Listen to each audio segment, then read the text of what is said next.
Hello engineers, welcome back to my channel learner and informer. This is Pronoy. आज करेंगे जो मेरा सीरीज चल रहा है क्वेश्चन सीरीज, उसका करेंगे सेट 12। 11 पार्ट अपलोड हो चुका है ऑलरेडी। WBSCTCL जेई MCQ में आप लोगों को मिल जाएगा, PYQ में PYQ मिल जाएगा और दो PYQ अभी भी बाकी है, वो हम जरूर करा देंगे। एग्जाम से पहले जरूर करा देंगे हम एक बार। और उसके साथ एक चीज़ बता दे रहे, मेरा जो एक न्यूमेरिकल सीरीज स्टार्ट कर दिया, वो पहला वीडियो ऑलरेडी अपलोड हो चुका है। उसका इसके बाद नंबर 2 लेक्चर 2 अपलोड होगा। उसमें हम देखते हैं क्या डेसिमेशन का कुछ बचा कुछ है तो हम करा देंगे, नहीं तो दूसरा कुछ टॉपिक स्टार्ट करा देंगे। ओके, और वो उसका भी एक अलग से हम प्लेलिस्ट बना दिए। वो प्लेलिस्ट है ऑल इलेक्ट्रिकल न्यूमेरिकल मसाला, ये प्लेलिस्ट का नाम है, आप लोग जाके देख सकते हैं। ठीक है, तो मेरा जो टेलीग्राम चैनल दिखाई दे रहा है, वो टेलीग्राम चैनल अभी तक अगर आप लोग सब्सक्राइब नहीं किए, ज्वाइन नहीं किए, तो आप लोग जरूर जाके ज्वाइन कर लीजिए, सब्सक्राइब कर लीजिए। उसके साथ ये चैनल को भी जरूर आप लोग सब्सक्राइब कीजिए, नोटिफिकेशन बिल को ऑन कर लीजिए, दोस्तों के साथ जरूर शेयर कर दीजिए। ओके, तो चलिए आज का वीडियो स्टार्ट करते हैं।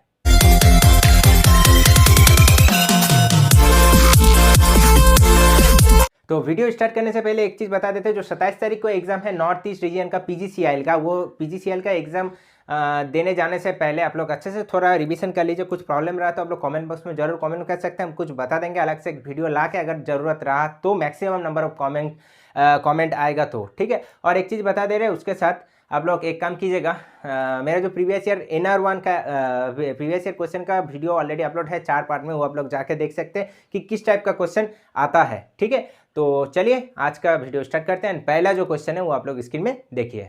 तो पहला क्वेश्चन क्या है? पहला क्वेश्चन है, in order to produce a flux of 100 microweber in air gap of length 0.2 millimetre and area of cross section is 1 centimetre square, the MMF required is. तो यहाँ पर क्या जो क्वेश्चन में क्या दिया है, एक चीज हम यहाँ पर आप लोगों को बता देंगे। MMF निकालने के लिए यहाँ पर बोला है, मतलब मैग्नेटोमोटिव फोर्स। एक होता है EMF जो इलेक्ट्रोमोटिव फोर्स, वो इलेक्ट्रिकल से रिलेटेड है। ये है मैग्नेटोमोटिव फोर्स, इट मीन्स ये मैग्नेटिक जो पार्ट है वो मैग्नेटिक सर्किट से रिलेटेड है। तो यहाँ पर एक चीज हम बता दे रहे हैं, जब इस टाइप का क्वेश्चन आप लोग देखेंगे, आप लोगों को शायद एक दिक्कत हो सकता है, एक चीज हो सकता है कि हाँ इतना डाटा दिया हुआ है, कौन सा फॉर्मूला यूज करेंगे। तो आप लोग एक काम कर लीजिएगा, क्या काम कर लीजिएगा वो हम अभी भी कर रहे हैं।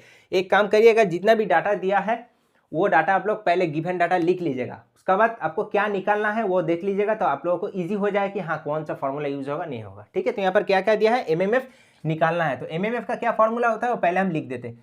फाई इक्वल्स टू क्या होता है, MMF अपॉन एस मीन्स क्या, एस मीन्स रिलक्टेंस। ठीक है, phi equals to MMF upon S. तो निकालना क्या है, MMF। तो क्या, MMF equals to phi into S, phi into reluctance. तो यहाँ पर फाई का वैल्यू दिया है, देखिए 100 माइक्रोवेबर। तो यहाँ पर जितना भी माइक्रो मिली दिया हुआ रहता है उसको वेबर में ईच एंड एवरी न्यूमेरिकल में आप लोग कन्वर्ट कर लीजिएगा। माइक्रो इसको कन्वर्ट करना है वेबर में। और एयर गैप यहाँ पर दिया है, एस क्या है, एस है आपका रिलक्टेंस। तो रिलक्टेंस का वैल्यू यहाँ पर दिया नहीं है, लेकिन यहाँ पर निकालना है। क्या दिया है, हम क्या बोले, फाई। फाई को हम कन्वर्ट कर लेंगे वेबर में।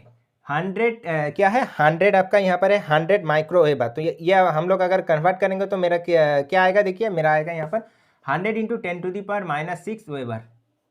तो ये मेरा किसका वैल्यू हो गया, ये मेरा वैल्यू हो गया पहला फाई का वैल्यू। ठीक है, दूसरा क्या दिया है यहाँ पर, दूसरा देखिए दिया है यहाँ पर लेंथ 0.2 क्या है यहाँ पर, फिर देखिए यहाँ पर है 0.2 मिलीमीटर। इसको भी हम लोग मीटर में कन्वर्ट कर लेंगे तो क्या होगा, 0.2 इंटू 10⁻³ मीटर। ठीक है, ये हो गया 0.2 इंटू 10⁻³ मीटर, ये हो गया आपका लेंथ। एंड तो क्रॉस सेक्शन एरिया क्या दिया हुआ है, 1 सेंटीमीटर स्क्वायर। ठीक है, इसको अगर कन्वर्ट करेंगे तो क्या आएगा, 10⁻⁻4 क्या होगा, 10⁻⁻4 मीटर स्क्वायर। तो देखिए फाई का हम कन्वर्ट कर लिए, एल भी कन्वर्ट कर लिए, ए भी कन्वर्ट कर लिया, और निकालना क्या है, एस। तो एस इक्वल टू क्या होता है, एल अपॉन μ0 इंटू ए। ठीक है, तो यहाँ पर अगर बैठा देंगे वैल्यू, एल का वैल्यू है 0.2 इंटू 10⁻³ μ0 क्या होता है, μ0 होता है आपका relative absolute permeability, and μr क्या होता है, रिलेटिव परमिएबिलिटी। ठीक है, तो μ0 का वैल्यू क्या है, 4 पाई। ये याद रखिए आप लोग, वैल्यू μ0 का वैल्यू होता है 4 pi into 10⁻⁷। And area, cross section area क्या है, 1 इंटू 10⁻⁴। तो ये एस अगर कैलकुलेशन करेंगे, आप लोग घर में भी करके देख सकते हैं। अगर एस कैलकुलेशन करेंगे तो मेरा आंसर कितना आएगा, मेरा ये कैलकुलेशन करके आएगा 2/4 पाई इंटू 10⁻⁷। तो एस मेरा निकल गया। तो MMF निकालना है, फाई का तो वैल्यू दिया हुआ है 100 इंटू 10⁻⁻6 इंटू 2/4 पाई इंटू 10⁻⁷। ठीक है, इसको अगर कैलकुलेशन करेंगे तो मेरा कौन सा आंसर आएगा आप लोग एक बार देख लीजिए, 500/पाई। हम बार बार बता देते कि हम यहाँ पर कैलकुलेशन करके टाइम वेस्ट नहीं करेंगे, आप लोग घर में अगर कर रहे तो ये आप लोग कैलकुलेशन कर सकते हैं। तो कौन सा आंसर होगा यहाँ पर, ऑप्शन नंबर ए इसका आंसर हो जाएगा। तो हम क्या बोले, पहले अगर इस टाइप का न्यूमेरिकल जितना भी आता है, पहले आप लोग क्या क्या दिया हुआ है गिवन डाटा आप लोग देख लीजिए, लिख लीजिए, कन्वर्ट कर लीजिए, उसके बाद आप लोग अप्लाई कीजिए, तब आप लोग को याद आ जाएगा कि हाँ कौन सा फॉर्मूला यहाँ पर यूज होगा। यहाँ पर अगर म्यू आर दिया हुआ रहता है, मतलब रिलेटिव परमिएबिलिटी, तो यहाँ पर हम लोग बैठाते हैं μ0 into mu R into A. तो move to the next question. Next है which of the following material are diamagnetic. कौन सा मटेरियल यहाँ पर मैग्नेटिक है, copper, silver and copper, silver या तो आयरन। तो हम बोले 3 मटेरियल, यहाँ पर तीनों पार्ट से क्वेश्चन बहुत ज़्यादा आता है। आप लोगों का जो सबसे ज़्यादा डिमांड रहता है किसका, पीडीएफ का। तो यहाँ पर एक ही चीज़ आप लोग अगर मटेरियल याद रखना है तो एक चीज़ आप लोग याद रखिए, वो है आपका पीडीएफ। क्या बोले हम, पीडीएफ आप लोग याद रखिए, पीडीएफ। पी से क्या, पैरामैग्नेटिक, डी से डायमैग्नेटिक, एफ से फेरोमैग्नेटिक। बस ऐसे याद रखिए, PDF, paramagnetic, diamagnetic, ferromagnetic. PDF इसमें क्या होता है, देखिए पैरामैग्नेटिक जो पार्ट है, पैरामैग्नेटिक में क्या होता है, पैरामैग्नेटिक जो मटेरियल होता है वो मैग्नेट से फीबली अट्रैक्ट होता है। फीबली मतलब माइल्ड, जिसको एकदम बहुत कम, मतलब बहुत ज़्यादा अट्रैक्ट नहीं होता है, बहुत कम अट्रैक्ट होता है। डायमैग्नेटिक में क्या होता है, डायमैग्नेटिक में आपका फीबली रिपेल होता है, मतलब इसमें होता है अट्रैक्ट, इसमें होता है रिपेल, और इसमें स्ट्रांगली अट्रैक्ट होता है, मतलब फटक से अट्रैक्ट हो जाता है। ठीक है, तो यहाँ पर और कुछ चीज़ देख लीजिए, यहाँ पर क्या होता है, पैरामैग्नेटिक में म्यू आर हम पहले बता दिए, म्यू आर क्या है, म्यू आर है आपका रिलेटिव परमेबिलिटी। म्यू आर होता है आपका ग्रेटर देन 1, डायमैग्नेटिक में होता है म्यू आर लेस देन 1, ये आता है क्वेश्चन में। एंड फेरोमैग्नेटिक क्या होता है, mu R very very greater than 1, मतलब रिलेटिव परमिएबिलिटी भी इसका बहुत ज़्यादा हाई है। और यहाँ पर एक चीज़ देख लीजिए, यहाँ से जो क्वेश्चन आता है वो है आपका मैग्नेटिक ससेप्टिबिलिटी, जो डिनोट किया जाता है काई, ऐसे करके हम लोग लिखते हैं काई बोला जाता है इसको। ठीक है, काई से डिनोट किया जाता है। तो पैरामैग्नेटिक में क्या होता है, काई ग्रेटर देन 0। ठीक है, ये इसमें क्या होगा, काई, ये लंबा होगा थोड़ा, काई ग्रेटर देन 1000। और जो डायमैग्नेटिक होता है ये क्या होता है, काई का वैल्यू 0 और -1 के बीच बिलोंग करता है, मतलब इक्वल्स टू 0 या तो लेस देन 0। ठीक है, तो ये जो कंडीशन है आप लोग अच्छा से याद रखिए। और उसके साथ जो एग्जाम्पल यहाँ पर बोला जाता है, जिससे ज़्यादा क्वेश्चन आता है, एग्जाम्पल क्या क्या है वो आप लोग जरूर एक बार लिख लीजिएगा। एग्जाम्पल देखिए, पैरामैग्नेटिक का एग्जाम्पल क्या क्या होता है। पैरामैग्नेटिक का होता है आपका मैंगनीज, ठीक है, फिर होता है मैंगनीज होता है, फिर होता है आपका एल्यूमिनियम।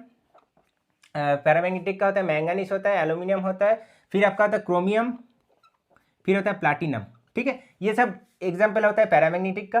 डायमैग्नेटिक का क्या होता है, डायमैग्नेटिक का होता है आपका सिल्वर Ag, ठीक है, फिर होता है लेड Pb, और फिर होता है कॉपर, फिर होता है बिस्मथ। ठीक है, ये सब होता है आपका डायमैग्नेटिक का। फेरोमैग्नेटिक मतलब ज़्यादा अट्रैक्ट होगा, ये इसमें तो एक चीज़ सबसे ज़्यादा इंपॉर्टेंट है, जो है आपका आयरन, फिर है आपका कोबाल्ट, फिर है निकेल, फिर एल्निको भी होता है। ठीक है, एल्निको कुछ होता है, एल्निको से आपका अट्रैक्ट होता है। ठीक है, तो ये आप लोग याद रख लीजिए जितना भी एग्जाम्पल है। पैरामैग्नेटिक का हम क्या क्या बोले, manganese, aluminium, chromium, platinum. Diamagnetic का सिल्वर, लेड, कॉपर, बिस्मथ।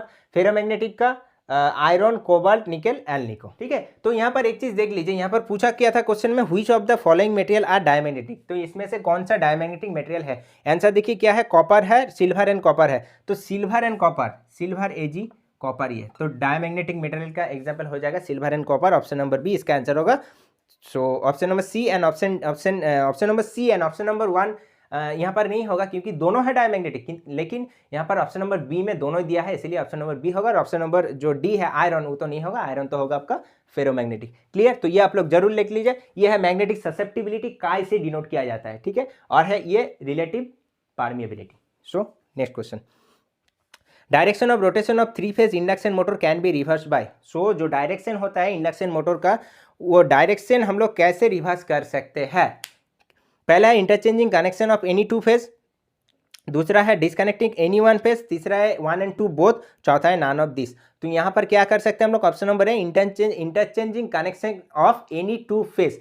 तो जो 3 फेज रहता है, यहाँ पर एक छोटा सा कॉन्सेप्ट हम बता दे रहे हैं, जो इंडक्शन मोटर का क्या बोले हम, रोटेशन कैसे हम लोग चेंज कर सकते हैं। मानिए रोटेशन आपका जा रहा है क्लॉकवाइज, इसको हमको करना है एंटी क्लॉकवाइज, या तो मेरा रोटेशन जा रहा है एंटी क्लॉकवाइज, इसको हमको करना है क्लॉकवाइज। तो इसको करने से क्या करना पड़ेगा, हम लोग यहाँ पर क्या बोले, interchanging the two phase of A supply. तो दोनों फेज को हमको चेंज करना है। मतलब मानिए अगर फेज है आपका आर वाई बी, एक फेज में ये चल रहा है, मानिए ये चल रहा है क्लॉकवाइज में, तो इसको क्या करना है, एंटी क्लॉकवाइज फेज को जो डायरेक्शन है उसको हमको चेंज करना है। तो क्या करेंगे, दो फेज को हम चेंज कर देंगे। तो आर को कांस्टेंट रख दिए, बी को इधर कर दिए, वाई को इधर, बस ये फेज, ये दो फेज को हम चेंज कर दिए, बस मेरा हो गया फेज चेंज। तो मेरा जो मोटर है वो जो डायरेक्शन में घूम रहा था उसका ऑपोजिट डायरेक्शन में घूमेगा। ठीक है, तो ये जो कंडीशन होता है, ये कंडीशन को क्या कहा जाता है, प्लगिंग। और भी कुछ पार्ट है जिससे हम लोग ब्रेकिंग कर सकते हैं। जैसे प्लगिंग हम बोले, ये प्लगिंग से हम लोग ब्रेकिंग कर सकते हैं जो मोटर का, और उसके साथ कर सकते हैं डिजेनरेटिव ब्रेकिंग, उसके साथ कर सकते हैं हम लोग डायनामिक ब्रेकिंग। ठीक है, और जो डिजेनरेटिव ब्रेकिंग वो रेलवे में जो इलेक्ट्रिक लोकोमोटिव रहता है उसमें यूज किया जाता है। Next question, A resistance is having a resistance of 20k ohm, it means 20,000, so this resistance can be classified as। तो ये जो रेजिस्टेंस का वैल्यू यहाँ पर दिया है 20k ओम, तो इसको कौन सा रेजिस्टेंस में हम लोग क्लासिफाइड करेंगे, लो, हाई, मीडियम या तो एक्सट्रीमली हाई। तो इसका आंसर होगा आपका मीडियम रेजिस्टेंस। तो तीनों टाइप का रेजिस्टेंस होता है, तीनों टाइप का जो रेजिस्टेंस होता है उसका रेंज हम बता दे रहे हैं, आप लोग लिख लीजिए, क्योंकि ये जो छोटा छोटा हम जितना भी क्वेश्चन कराते हैं ना, इससे बहुत ज़्यादा आपका क्वेश्चन अभी फिलहाल होता है। मेन जो सब्जेक्ट है आपका, मेन जो 4 सब्जेक्ट है उसको भी छोड़ के बाकी जितना भी सब्जेक्ट है उसको पढ़ना बहुत ज़रूरत है अभी के सिचुएशन में। एक चीज़ भी आप लोग नहीं छोड़िएगा, छोटा छोटा एक चीज़ भी, जितना भी एस्टिमेशन कॉस्टिंग का भी जो छोटा छोटा पार्ट होता है वो अगर छोड़ देंगे तो आपका 1 नंबर चल जाएगा। अगर आप लोग वो छोड़ के चला जाते हैं, फिर एग्जाम में आप गलत करके आ जाते हैं, तो क्या होता है, मतलब एक क्वेश्चन भी गलत, फिर 0.25 मार्क्स भी आपका जाएगा, मतलब बहुत स्टूडेंट के पीछे आप लोग चल जाएंगे। ठीक है, तो ये प्रॉब्लम होता है। तो एक छोटा छोटा चीज़ भी आप लोग नहीं छोड़िए। ठीक है, ऐसा कोई जरूरत नहीं कि हर टाइम हम इतना बड़ा बड़ा न्यूमेरिकल करेंगे तभी मेरा सिलेक्शन होगा, उसके साथ भी जितना भी एक्स्ट्रा पार्ट है वो भी करना जरूरत है। तो क्या बोले यहाँ पर, एक होगा आपका low resistance, medium resistance and high resistance. तो लो रेजिस्टेंस क्या वैल्यू कितना होगा, 1 ओम या तो लेस देन 1 ओम, ये होगा। मीडियम 1 ओम टू 100 ओम के बीच, और ये होगा 100 ओम के अबव। ठीक है, तो यहाँ पर आंसर क्या होगा, आंसर क्या है, register is having a resistance of 20k ohm, the resistance can be, यहाँ पर मिस्टेक है, यहाँ पर 100 किलो ओम होगा, इट्स माई मिस्टेक, यहाँ पर भी किलो ओम होगा। ठीक है, तो 1 ohm to 100 kilo ohm, 100 kilo ohm से ज़्यादा हाई रेजिस्टेंस। तो यहाँ पर क्या बोला है, 20 किलो ओम, इट मीन्स इसके बीच आ रहा है, तो आंसर मेरा होगा मीडियम रेजिस्टेंस। नेक्स्ट क्वेश्चन देखिए, ये एकदम कॉमन क्वेश्चन है, हर एक एग्जाम में आता है, और ये कॉमन क्वेश्चन आप लोग कर लीजिए। 2 टाइप्स में आता है क्वेश्चन, हम एक बार रीड कर लेते हैं, उसके बाद बताते हैं कि और एक टाइप क्या आता है। जब हम कराएंगे मेजरमेंट का न्यूमेरिकल, तब ये क्वेश्चन हम डाल देंगे, तो आप लोगों को ज़्यादा समझ में आ जाएगा। क्वेश्चन है, a shunt resistance needed to extend the range of an ammeter from 2.5 ampere to 25 ampere if the ammeter resistance is 0.09 ohm. यहाँ पर बोला एक शांट रेजिस्टेंस है, नीडेड टू एक्सटेंड, उसको एक्सटेंड करना जरूरत है। सो रेंज की कितना दिया है, 2.5 एम्पियर टू 25 एम्पियर। तो यहाँ पर दिया है, ये एमीटर का एनहेंसमेंट हो जाता है, ये एनहेंसमेंट ऑफ एमीटर बोला जाता है। और एक कॉन्सेप्ट आता है मेजरमेंट में, एनहेंसमेंट ऑफ वोल्टमीटर। तो दोनों में 2 टाइप्स का फॉर्मूला होता है। तो यहाँ पर एक हम चीज़ बता देते हैं आप लोगों को। यहाँ पर जो फॉर्मूला यूज होता है शांट रेजिस्टेंस के लिए होता है आपका RM अपॉन M माइनस 1।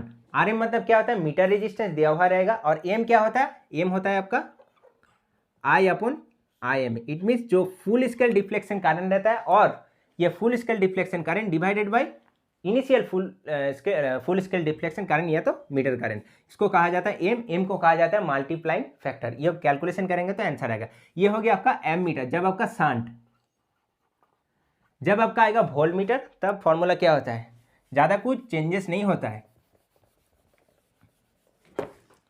इसमें होता है आपका सीरीज में RAC equals to RM into M-1, बाकी सब इक्वल रहता है। M के जगह यहाँ पर I अपॉन IM होगा क्योंकि एमीटर है, यहाँ पर V अपॉन VM होगा क्योंकि वोल्टमीटर है। और यहाँ पर जो रेजिस्टेंस कनेक्टेड रहता है, यहाँ पर जो क्वेश्चन में दिया है वो रेजिस्टेंस बना हुआ रहता है मैंगानीन। और इसमें क्या होता है, इसमें शांट क्यों यूज किया जाता है, यहाँ पर जो शांट यूज किया जाता है, एमीटर जो है, एमीटर का रेजिस्टेंस को एक्सटेंड करने के लिए हम लोग शांट यूज करते हैं। और यहाँ पर डायग्राम क्या होता है, डायग्राम एक छोटा सा यहाँ पर डायग्राम एक बार बता देते हैं आप लोगों को। डायग्राम होगा रेजिस्टेंस जो बोले हम, उसके पैरेलल में कनेक्टेड होगा आपका एमीटर।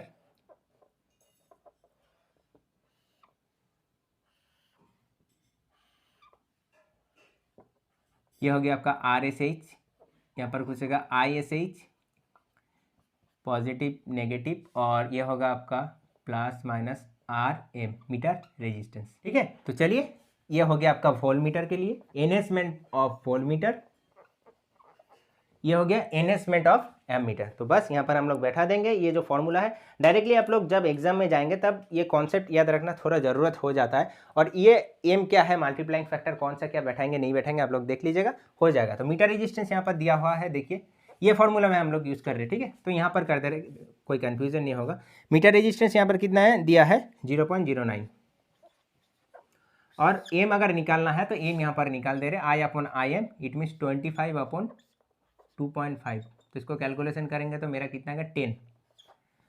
ठीक है, तो एम मेरा निकल गया 10 - 1, तो 9/9 इंटू कितना होगा 100, तो 9/900, इट मीन्स 1/100, 1/100, तो कैलकुलेशन करेंगे तो कितना आएगा 0.01 ओहम। ठीक है, तो मेरा क्या निकल गया RSH स्थान रेजिस्टेंस जो था वो निकल गया 0.01 ओहम। ऑप्शन नंबर ए इसका आंसर हो गया। तो हम क्या बोले, ये टाइप एक बार और ये टाइप, इससे भी हम क्वेश्चन शायद कोई एक सेट में हम इससे भी क्वेश्चन करा दिया है हमको, जितना मतलब जहाँ तक याद है। नेक्स्ट क्वेश्चन है centrifugal pump are usually driven by. ठीक है, सेंट्रीफ्यूगल जो पंप है वो किसके द्वारा ड्राइव किया जाता है, DC series motor, DC shunt motor, plain squirrel cage induction motor और एनी ऑफ द अबव। तो जो सेंट्रीफ्यूगल पंप यूज किया जाता है वो किया जाता है plain squirrel cage induction motor से। ऑप्शन नंबर सी इसका आंसर होगा। नेक्स्ट क्वेश्चन देखिए, नेक्स्ट क्वेश्चन है ड्राइव से, इलेक्ट्रिक जो ड्राइव है, which is not the main component of electrical drives. इसमें से कौन सा मेन कंपोनेंट नहीं है इलेक्ट्रिकल ड्राइव्स का। ठीक है, ड्राइव से भी क्वेश्चन आता है। देखिए इसके बाद एस्टिमेशन कॉस्टिंग का भी हम क्वेश्चन लाए हैं आज। आंसर है positive feedback, basin, controller, power module. तो इसमें से कौन सा इलेक्ट्रिकल ड्राइव का कंपोनेंट नहीं है, ये है आपका पॉजिटिव फीडबैक। पॉजिटिव फीडबैक किसका रहता है, कंट्रोल सिस्टम में। ठीक है, नेक्स्ट क्वेश्चन है, यहाँ पर कुछ इंपॉर्टेंट पार्ट है, हम बोल भी देंगे। तो देखिए क्वेश्चन है आपका इंसुलेशन रेजिस्टेंस से शायद, इन रोटेटिंग इलेक्ट्रिकल मशीन में insulation temperature limit for class B type. तो इंसुलेशन टेम्परेचर लिमिट क्या होता है क्लास बी टाइप के लिए, इसका शायद एक शॉर्ट्स है, हमको ज़्यादा जहाँ तक पता है शायद एक शॉर्ट्स है, बहुत पुराना शॉर्ट्स है। अगर मिलेगा तो हम डिस्क्रिप्शन बॉक्स में हम डाल देंगे, वो शॉर्ट्स आप लोग जाके देख लीजिएगा। या तो हम यहाँ पर भी एक बार हम आप लोगों को हम बता दे रहे क्या बोला है यहाँ पर, रोटेटिंग इलेक्ट्रिकल मशीन में insulating temperature limit for class B type के लिए इंसुलेशन टेम्परेचर लिमिट क्या होता है। तो क्लास क्या क्या होता है, क्लास होता है आपका, हाँ एक शॉर्ट है, देखेंगे हम Y। ठीक है, फिर A, फिर हम बता दे रहे B, ठीक है, फिर C, इसका बीच में क्या होगा YAEBFHC। Y का कितना रहता है टेम्परेचर 90 डिग्री सेल्सियस, इसका रहता है 105, इसका रहता है 120 डिग्री, इसका रहता है 135 डिग्री, इसका रहता है 155 डिग्री सेल्सियस, इसका रहता है 180 डिग्री सेल्सियस, और इसका रहता है ग्रेटर देन 180 डिग्री सेल्सियस और 180 डिग्री सेल्सियस अबव। ठीक है, तो देखिए क्या बोला यहाँ rotating class electrical machine the insulation temperature limit for class B type. तो क्लास बी टाइप के लिए कितना आता है, क्लास बी टाइप के लिए ये 135 नहीं होगा, क्लास बी टाइप के लिए ये होता है आपका 130 डिग्री सेल्सियस। ठीक है, ये क्लास बी होता है आपका 130 डिग्री सेल्सियस। तो यहाँ पर क्लास बी के लिए पूछा है, कौन सा आंसर होगा, ऑप्शन नंबर बी इसका आंसर हो जाएगा। ये आप लोग कॉपी में लिख लीजिए, यहाँ से 1 नंबर क्वेश्चन आता ही है, और SSC JEE में तो मतलब आता ही है ये। ठीक है, नेक्स्ट देखिए, fusing current I of a round fuse wire can be calculated by where. Fusing current I यहाँ पर पूछा है, फ्यूजिंग करंट I क्या होता है, इसमें से ज़्यादातर न्यूमेरिकल नहीं आता है, डायरेक्टली फॉर्मूला पूछा जाता है। तो फ्यूजिंग करंट I का जो फॉर्मूला होता है क्या होता है, I = K × D⁻3/2, ये आपका फॉर्मूला होता है, I = K × D⁻3/2। ठीक है, तो ऑप्शन नंबर बी इसका आंसर होगा। और एक चीज़ बता देते हैं, जो फ्यूज वायर रहता है उसका कुछ प्रॉपर्टी रहता है, वो आप लोग क्या प्रॉपर्टी होना चाहिए, वो प्रॉपर्टी होना चाहिए मेल्टिंग पॉइंट लो होना चाहिए, low melting point, low resistivity, it means high conductivity. ठीक है, तो ये तीनों जो कंडीशन आप लोग जरूर याद रखिएगा। क्या बोले हम, high conductivity, it means low resistivity, और लो मेल्टिंग पॉइंट। अगर मेल्टिंग पॉइंट बहुत ज़्यादा होगा तो जब आपका फॉल करंट आएगा फ्यूज में तब तो वो मेल्ट नहीं होगा तो मेरा जितना भी इक्विपमेंट रहेगा उसको खराब कर सकता है। इसीलिए उसका जो टीन या लेड हम लोग यूज़ करते हैं वो आपका जो मेल्टिंग पॉइंट लो होना चाहिए। ठीक है, नेक्स्ट क्वेश्चन। नेक्स्ट देखिए, the clearance above ground for extra high voltage line, EHB इसका फुल फॉर्म है extra high voltage lines shall not be less than. मतलब यहाँ पर बोला है जो क्लियरेंस अबव ग्राउंड, ये ग्राउंड है, ग्राउंड से अगर ऊपर से जा रहा है एक्स्ट्रा हाई वोल्टेज लाइन आपका जा रहा है, ठीक है, तो यहाँ पर क्या बोला है, clearance above ground for extra high voltage line shall not be less than. मतलब कितना, इसका जो डिस्टेंस कितना होना चाहिए मिनिमम, ग्राउंड से लेकर जो एक्स्ट्रा हाई वोल्टेज लाइन मेरा जा रहा है, ये एक्स्ट्रा हाई वोल्टेज लाइन मेरा जो जा रहा है, इसका बीच में जो डिस्टेंस कितना होना चाहिए, इसका डिस्टेंस होना चाहिए 5.2 मीटर। कौन सा आंसर होगा? ऑप्शन नंबर डी इसका आंसर होगा। और एक चीज इसके रिलेटेड, हम ये तो याद रखने का चीज़ है, आप लोग कैलकुलेशन करके क्या निकाल सकते हैं एग्जाम हॉल में, याद रखने का चीज़ है, इसलिए हम एक चीज़ एक शॉर्ट्स में डाल देंगे, जिसमें अगर हम बोले थे कि अगर रोड, ये आपका रोड जा रहा है, इसके एक्रॉस अगर जा रहा है तो कितना मेरा होना चाहिए मीडियम के लिए या लो के लिए और हाई के लिए, ठीक है। और अगर ये रोड जा रहा है, इसका ऊपर एलोंग जा रहा है, मतलब मानिए ये ऐसे सीधा ऐसा अगर रोड जा रहा है, उसके एलोंग जा रहा है तो कितना होना चाहिए, और ये अगर रोड जा रहा है तो उसको एक्रॉस अगर इधर से इधर आएगा तो कितना होना चाहिए। इस टाइप का जितना भी कॉन्सेप्ट है शॉर्ट्स में ला देंगे, इजी होगा। तो ऑप्शन नंबर डी इसका आंसर होगा। नेक्स्ट क्वेश्चन, इन इलेक्ट्रिक ट्रैक्शन सिस्टम, देखिए हम जो अनदर पार्ट है ना, इट मीन्स जो मशीन, फिर मशीन सर्किट और उसके साथ आपका मेजरमेंट और पावर सिस्टम, ये भी छोड़ के हम थोड़ा अलग टाइप का जो क्वेश्चन भी लाया है, लेकिन मशीन ये सब का भी क्वेश्चन है, ऐसा कोई बात नहीं, क्वेश्चन नहीं है, मिक्स्ड क्वेश्चन है। लेकिन क्या बोला यहाँ पर, electric traction system the device use to collect current from trolley wire is known as. So electric traction system में, जो ट्रैक्शन सिस्टम में हम लोग जो कौन सा डिवाइस से हम लोग इलेक्ट्रिसिटी सप्लाई करके जो इंजन रहता है, वो ट्रॉली रहता है, उसको हम देते हैं, कौन सा। तो आप लोग जब आप लोग ट्रेन में जाते हैं तो आप लोगों को आई होप पता है कौन सा चीज़ से जो लोकोमोटिव चलता है, इलेक्ट्रिकल लोकोमोटिव चलता है, इलेक्ट्रिक, वो लोकोमोटिव किस चीज़ से सप्लाई लेके जो लोकोमोटिव को ऑपरेट करता है, जो इलेक्ट्रिक लोकोमोटिव रहता है। जो डीजल का रहता है, डीजल का थोड़ा फंक्शन अलग है, एक ही फंक्शन है, ट्रैक्शन मोटर को चलाना ही फंक्शन है दोनों का, लेकिन वो प्रोसेस है इलेक्ट्रिसिटी से, वो है आपका डीजल से जनरेटर को ऑपरेट करता है। तो ये आपका अगर लोकोमोटिव रहेगा, ठीक है, ये लोकोमोटिव अगर आपका रहेगा, ये जो OH जाता है ओवरहेड लाइन, ठीक है, ओवरहेड जो लाइन जाता है, इससे ये जो लोकोमोटिव कैसे लेता है, ये चीज़ से लेता है, इसको क्या कहा जाता है, इसको कहा जाता है पैंटोग्राफ, ठीक है। तो आप लोगों को जैसे पता है कि जब इंजन रेलवे स्टेशन में लगता है, उसके बाद ये जो एक इंजन का दोनों तरफ पैंटोग्राफ रहता है, तो इसके पीछे वाला पैंटोग्राफ को ऊपर में उठा देता है, ठीक है। उसका भी रीज़न है, वो अगर जानना है आप लोगों को कि हाँ जब ट्रेन चलता है कि सामने वाला क्यों नहीं उठाया जाता, पीछे वाला ही क्यों उठाया जाता है, अगर जानना जरूरत है तो आप लोग जरूर कमेंट बॉक्स में कमेंट कर सकते हैं, ये लोकोमोटिव के बारे में बहुत कुछ बता सकते हैं, ठीक है। तो ऑप्शन नंबर ए इसका आंसर है। नेक्स्ट है, for arc heating the electrode used are made of. Arc heating के लिए कौन सा इलेक्ट्रोड यूज़ किया जाता है, ये हीटिंग वेल्डिंग, इस सब से भी क्वेश्चन आता है, heating welding, switch gear, protection, relay, इस टाइप से बहुत क्वेश्चन आता है, ठीक है। तो कौन सा आंसर होगा यहाँ पर, जो इलेक्ट्रोड यूज़ किया जाता है ग्राफाइट का, ऑप्शन नंबर डी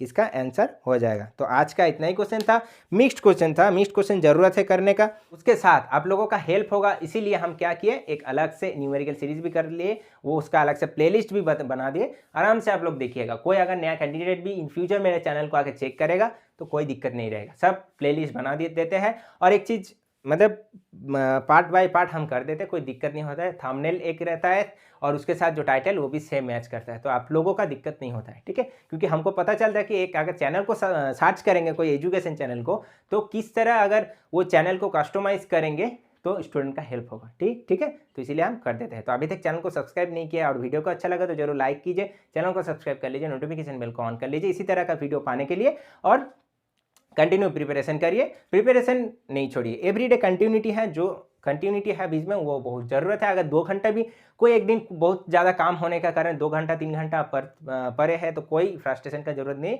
लेकिन आपको जो कंटिन्यूटी है ना वो तो था ना, बस वो इंपॉर्टेंट है, कंटिन्यूटी इंपॉर्टेंट है, डिटर्मिनेशन इंपॉर्टेंट है, ठीक है। तो चलिए, टेलीग्राम चैनल अभी तक अगर आप लोग सब्सक्राइब नहीं किए तो टेलीग्राम चैनल को सब्सक्राइब कर लीजिए, और क्योंकि वहाँ पर जितना भी इन्फॉर्मेशन वहाँ पर हम पहले डाल देते हैं, ठीक है। तो मिलते हैं अगले वीडियो में, आज तक के लिए इतना ही, thank you and good bye.